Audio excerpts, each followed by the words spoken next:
Hello, everybody, and welcome back to Major Minor. Hi, everyone. Everybody is lying to everybody. Yes. Damn it. Everyone. Everyone's lying to everyone. Damn it, I forgot to WD-40 my chair. Oh well. Meanwhile, in the comfort of your tavern room. Okay. That's pretty nice. It took a few hours before the tavern came to a lull. I'm assuming it was last call or something like that. I heard many doors open and close as things got quiet, including the rooms of Endymion and Conrad. Were they going to sleep? Or were they going to listen in case something happens? I'm suddenly a little paranoid that I'm being watched. Oh well, it's not like I was doing anything illicit. I made myself comfortable in the luxurious bed.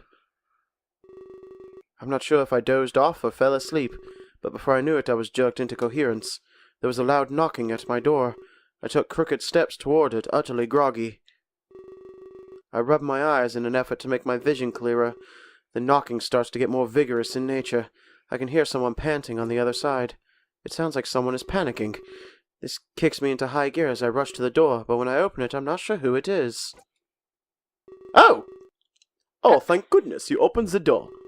Another moment longer and... He pants heavily as he closes the door behind him. He locks it as well. That's a little concerning. Sorry, I promise you no harm. I can explain, please listen. He presses his back against the door. I'm assuming so nobody can open it with him in place. He holds up a piece of torn fabric. It's stained with blood. What? My master went insane. He attacked me and tried to kill me. I ran to the nearest place I could find. I open my mouth to call for Endymion and Conrad. He gasps and steps forward, urging me to keep quiet.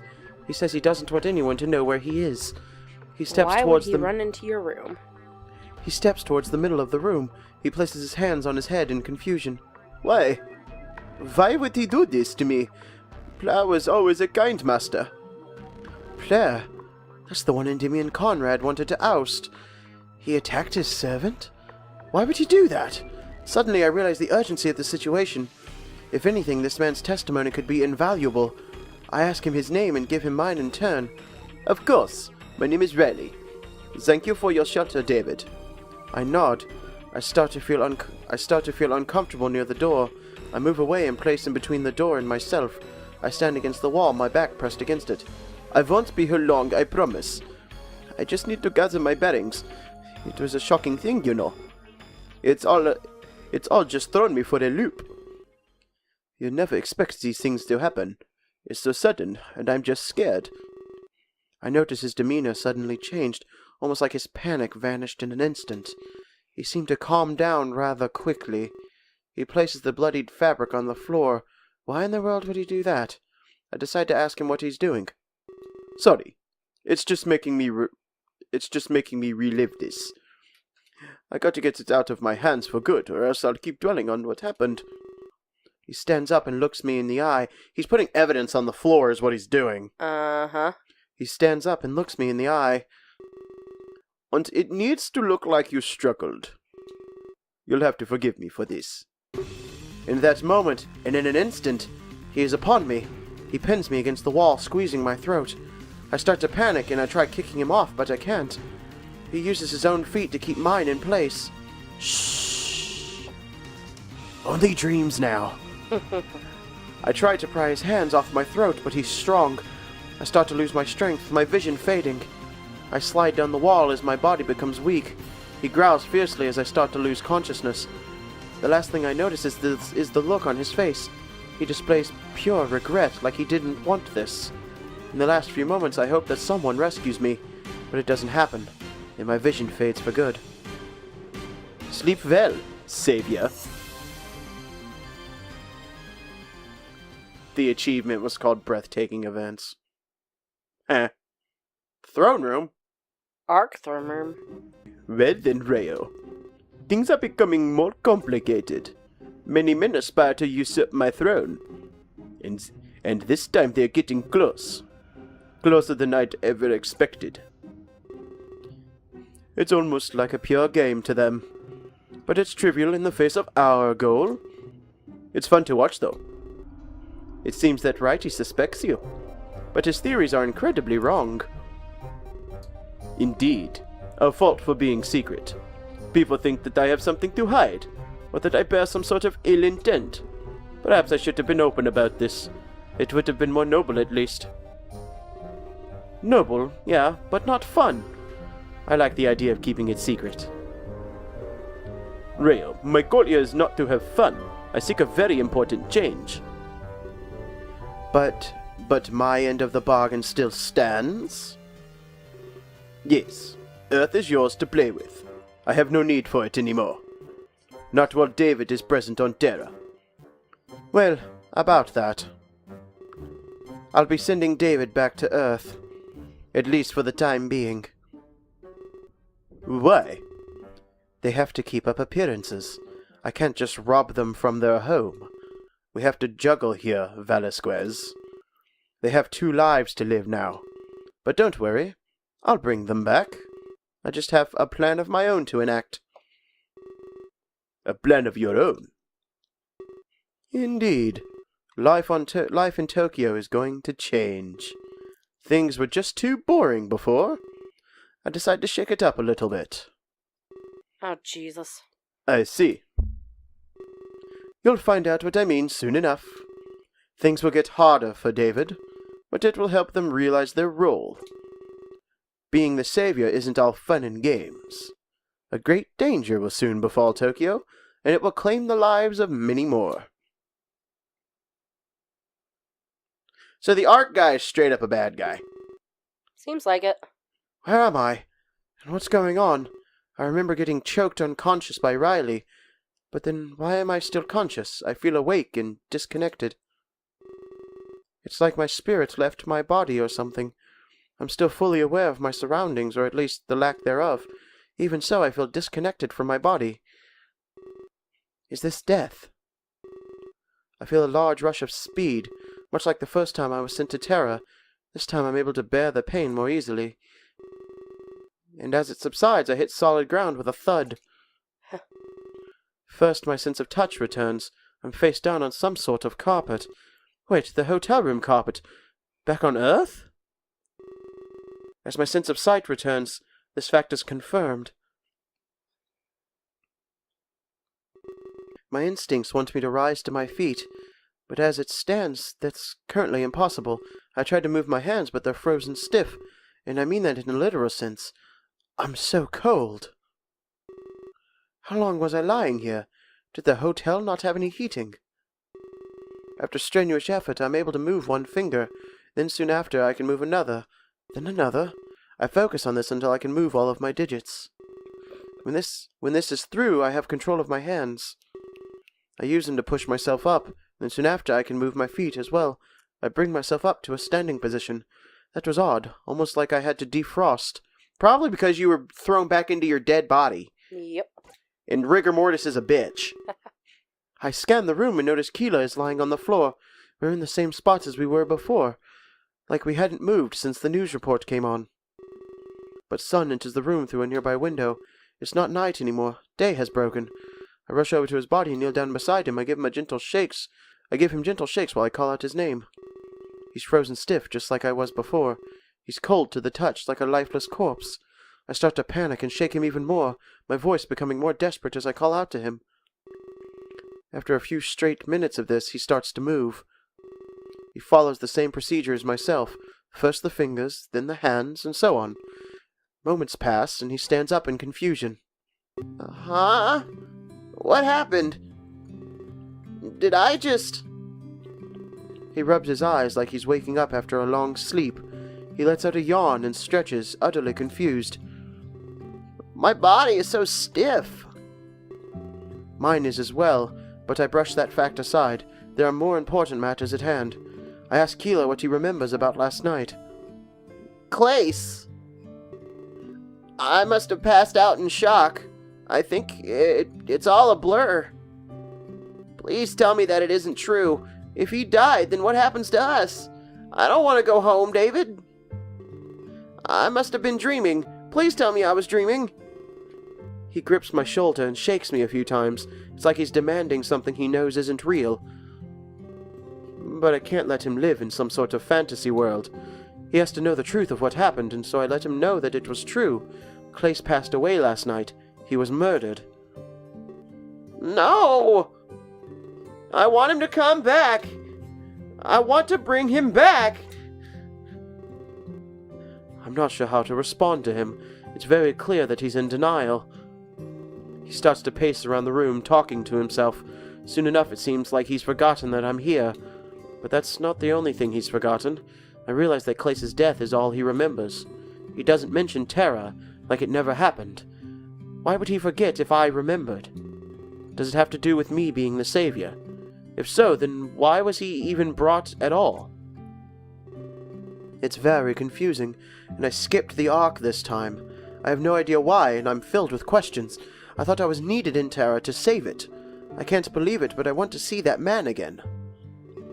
How could I go meet the king if I'm stuck on Earth? What would Endymion and Conrad be thinking right now? Especially if Keela was right about the time difference. I'd have to get back there as soon as possible. There's no telling what could happen in my absence. I could have sworn they said it was impossible to leave. That Terra was a one-way street and I'd be stuck. Before I can get too deep into thoughts, my phone rings. I pick it up instinctively and greet the other end. The ringing seems to shoot Keela back into reality. I know he zones out, but that was something else. Hey there, David. Jade here. Just wanted to say I'm picking you two up. I'll be there in about 5 minutes. Oh, and don't turn on the TV, alright? I'm not sure if you heard the news or not, but the media is making a lot of stuff up. Better wait and talk to Singe in person. He'll be making a public statement shortly. He just wants to wait for your arrival. Anyway, that's all. See you soon. She abruptly ends the call. Didn't picture her the type to talk and drive. Things must be getting hectic on her end. I wonder if things would get hectic for us as well. Things are starting to get complicated and unclear. I started to wonder what fate awaited Keela and myself. Hey, who was that? Before I can answer him, my phone rings again. I pull it out of my pocket. This time it's a text, but the contents of it send shivers down my spine. I'm watching you. What? Who could this be? Why are they saying this? It has to be some kind of prank. Ha ha. Well, His carrier's Verizon. is that what it said? Uh-huh. I didn't pay attention. That's funny. Well, I let Keela know that it was just Jade. I tell him she'll be here to pick us up shortly. Singe will be telling us the full story. Actually, we should already be downstairs. All right, I'll see you down there then. He runs off as fast as he can. I can tell that he's in denial. He clearly doesn't want to talk about this, but after all that's happened, I can't blame him. Before leaving, I close all the blinds. I guess the text message got the better of me. Even if it was a joke, it would leave anyone scared. I leave the room with paranoia eating away at me. I make my way down to the lobby. As soon as I get there, I see Keela exiting the hotel. He seems to be in a hurry, scurrying away. He can run, but of course he can't run forever. I start to follow, but quickly bump into someone, take a step back and apologize to the woman. But then I realize I've seen them before, under the exact same circumstances as well. Oh, hey, it's her again. You? Oh, my apologies. That was rude. I was just surprised to see you here. Tokyo must be smaller than we think. Tokyo's actually pretty small. It's just bunched up. So, you're staying here too? I nod, remembering that Rook said it was expensive. If she could afford it, just who is this woman? You can call me Max. It's short for Maxine, but don't say that. It sounds strange in this day and age. I'm here for business. Let's just say my company isn't cheap. Only the best when it comes to travel. The way she says this implies that she owns a company. That's definitely impressive, as she seems very young. I see that you are on your way out. I'll let you get on with your busy day. I didn't mean to hold you up or anything. Perhaps if I see you again, we'll talk. It would be nice to get more acquainted. Not just anybody can stay in this hotel. I'm sure you have a story to tell. And I have all the time in the world. I think she's another ARC host. She walks away from me with a smile. As she does so, she plays with the gear on her necklace. I feel like I've seen that before. It stands out to me. Heh. I change my course back to the exit, but before I can get there, my phone rings again. It's a text message, as the tone doesn't repeat. I'm extremely hesitant given what happened before, but unlike Keela, it wasn't in my nature to avoid things. This time the universe will not sway in your favor, but mine. This doesn't make any sense. I can't believe it. It seems to be written with a knowledge of my power, but I've never told anyone about my situation. Does someone on Earth know what's going on with me? I can no longer hope that this is a joke. There's more at play here than I know. Someone, somewhere, isn't being honest with me. I exit the hotel. I meet up with Keela, and we enter the limo together. I do all of this knowing that I'm being watched, and that is much harder than it sounds. Oh, that must be =Acheron.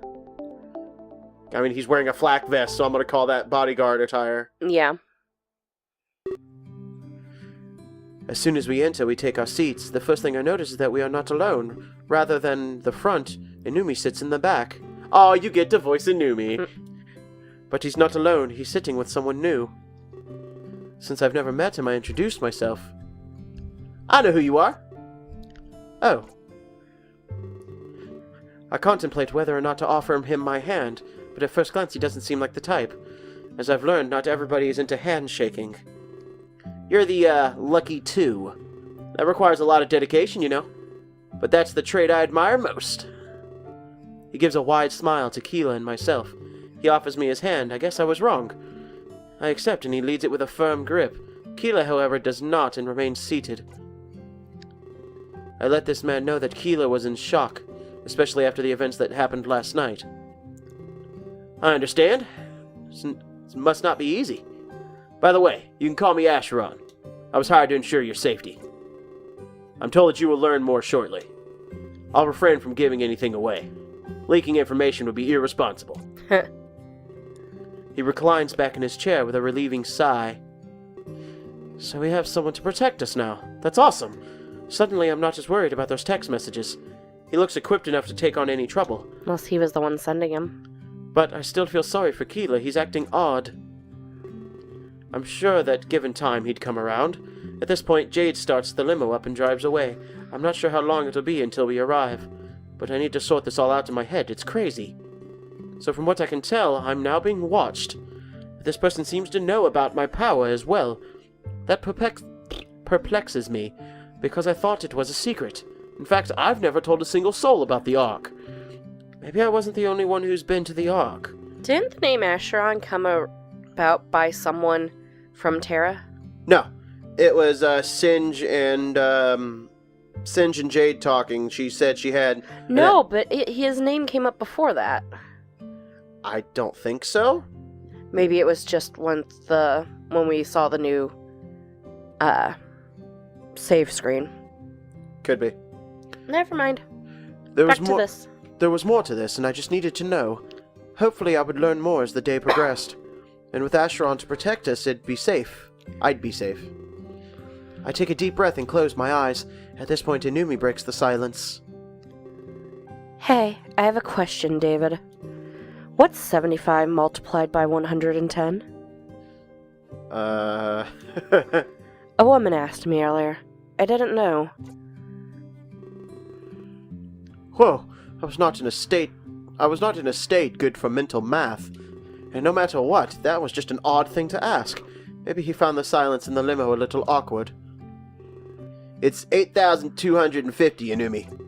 Really? Yeah, absolutely. That's so cool. You're smart.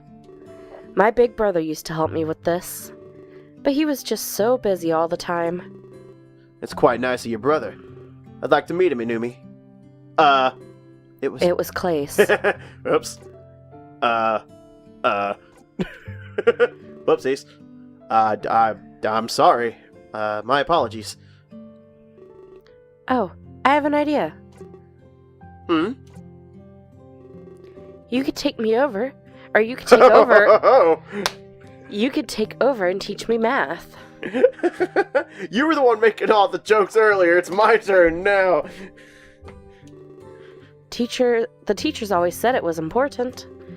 It could save your life, they told me. I suppose that's true. We'll have to see what happens. There's a lot on the table now.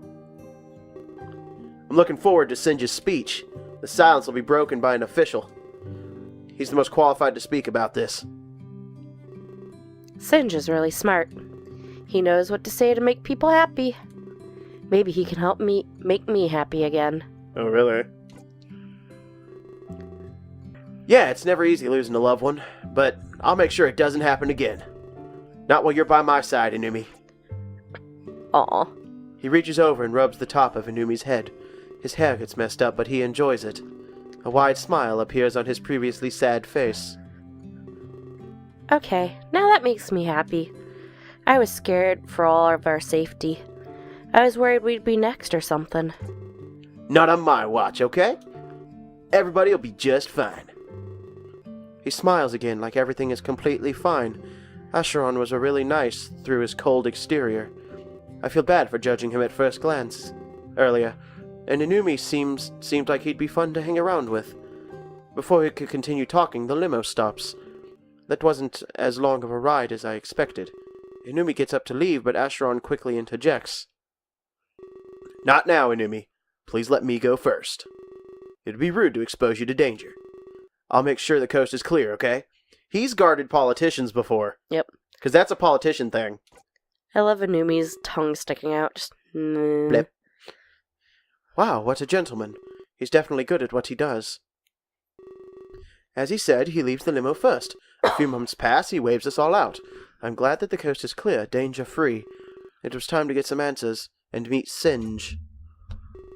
Inumi scoots out first, and after that I follow behind. Keely seems like he's still lost in his own little world, but eventually he follows, as expressionless as a ghost.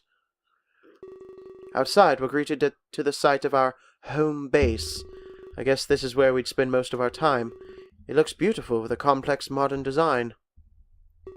Would you like to save your game? Yes.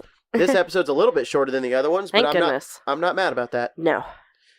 Okay, so we're getting assaulted with new characters, and I'm having trouble keeping voices straight at this point.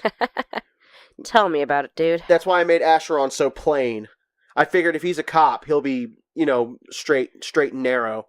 You know? Yeah, I kind of kept Inumi monotone. Well, I mean, it's a little kid, so that's fine. I am wrapped up in my controller wire. Anyway, until next time, everybody. Bye-bye. Bye.